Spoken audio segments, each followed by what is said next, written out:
Salut à toutes et à tous, j'espère que tu vas bien. Personnellement, ça va super. Alors que le film The Batman porté par les personnages de Robert Pattinson est sorti cette semaine dans les salles obscures, il y a déjà des scènes qui ont suscité un enthousiasme psychologique chez les spectateurs. En effet, dans cette vidéo, on va parler d'une scène dans le film qui a teasé l'arrivée du prochain antagoniste de notre héros, The Batman. Donc, dans cette vidéo, on parlera de cette scène et de quel méchant la scène pourra nous teaser. Donc si tu es hypé par ce genre de vidéo, like la vidéo et abonne-toi à la chaîne.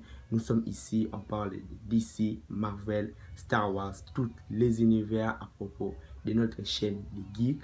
Donc abonne-toi et on commence.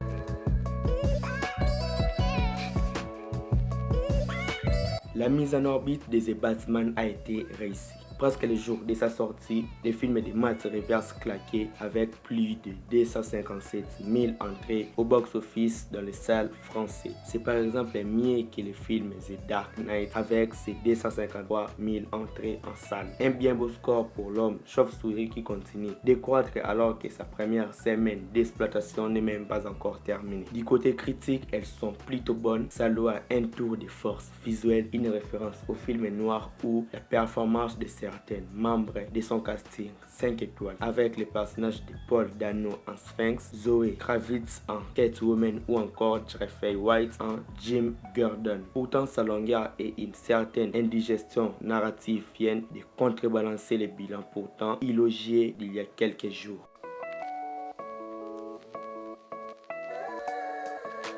Au sein de ces 3 heures d'enquête et de baston, il y a une scène en particulier qui fait déjà parler d'elle pour les hypothèses qu'elle génère. Cette scène se situe à la fin du long métrage alors que l'homme mystérieux interprété par le génial Paul Dano est enfermé à l'asile d'Arkham bâti par son échec. Mais il est quelque peu consolé par un autre prisonnier qui se présente comme son allié qui lui permettra de prendre sa revanche sur l'homme chevalier noir en revenant à Gotham. Au détour de l'emploi du mot clown et d'un rire charismatique, il en est faut pas plus pour que l'on devine que c'est le célèbre méchant du Batman nommé Joker, plus fidèle antagoniste que du Batman. À ce sujet, le réalisateur Matt Reeves n'a pas manqué de s'exprimer au micro de nos confrères d'Allociné le 21 février dernier.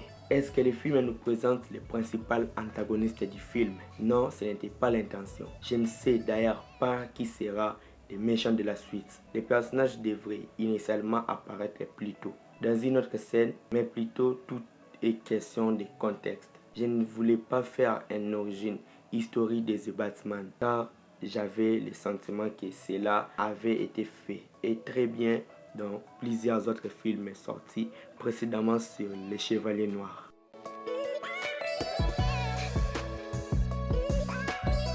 Si la scène typique d'une scène post-générique annonçant les points de départ d'une suite semble annoncer que le Joker sera le prochain super vilain de Batman. Il n'en sera donc rien selon les réalisateurs. Mais son argument va plus loin et fait référence à la chronologie de l'univers. Ces personnages à Arkham renvoient au Joker avant qu'il ne soit le Joker. Il n'a pas encore décidé de revendiquer ce concept, mais je voulais en faire quelqu'un que Batman a raconté pendant sa première année et qu'il a enfermé car c'était un tueur. Parce que Batman était perturbé par le fait que l'homme mystère lui écrive. Il devrait se rendre à Arkham pour tenter d'établir son profil, voir s'il réussissait à entrer dans son état d'esprit pour comprendre les raisons de cela. Quand il sera dans l'asile, le Joker qui est enfermé mais qui n'est pas le Joker car il n'y en a pas, parvient à lire en Batman pourquoi tu te demandes pour quelle raison il t'écrit. Vous êtes exactement les mêmes, tous les dés des justiciers masqués.